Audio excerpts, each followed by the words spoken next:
Un jeune qui a décroché, bon, c'est quelqu'un qui se sent marginalisé. Hein.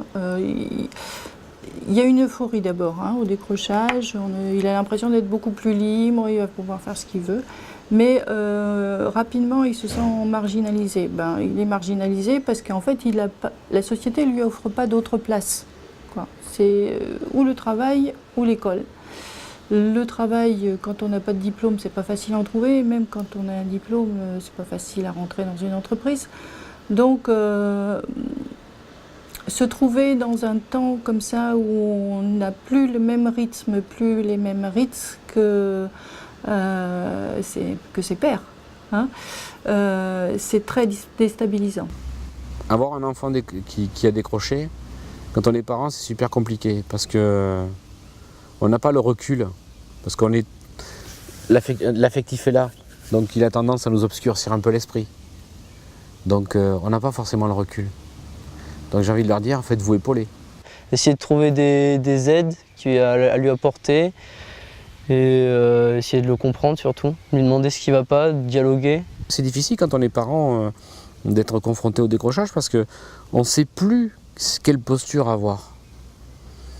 En même temps, on n'ose pas trop demander de l'aide parce qu'on a tellement peur d'être jugé. On se dit au fond, merde, qu'est-ce que j'ai raté? C'est toujours faire ce que l'on peut. Toujours faire le maximum. Toujours faire ce que l'on peut. Soyez imaginatif. Inventez d'autres façons de faire, d'autres façons de voir avec votre enfant peut-être. Évitez de le culpabiliser aussi. N'enfoncez pas votre enfant, ça ne sert absolument à rien. Il va s'enfermer encore plus sur lui-même. Ouvrir les portes des différentes structures, que ce soit le CIO, aller poser des questions, aller à la mission locale, revenir vers son ancien établissement, poser la question à un professeur avec qui il s'entendait bien. Voilà. Mais le jeune qui a vraiment décroché, il a du mal à ouvrir ces portes-là. L'intérêt, c'est que l'entourage, les parents ou l'entourage proche, des amis, l'incitent, l'accompagnent sur des rendez-vous et à un moment donné, je crois beaucoup moi aux rencontres, il y aura la personne qui va donner l'envie à ce jeune, mais ne serait-ce que d'aller poser une question ou d'aller à un entretien. Parce qu'on voit bien sur ces publics décrocheurs, il y a une prise de rendez-vous, mais c'est encore autre chose que de venir au rendez-vous. C'est beaucoup plus facile de ne pas venir, de ne pas entendre. Voilà, il faut que le jeune ait envie ou soit prêt, mais ça peut prendre du temps. On ne peut pas faire les choses à la place du jeune. On ne peut pas l'obliger. Il faut reconnaître qu'il a besoin de temps pour réfléchir. Mais qu'une fois qu'il a envie de bouger, on va pouvoir l'aider à le faire.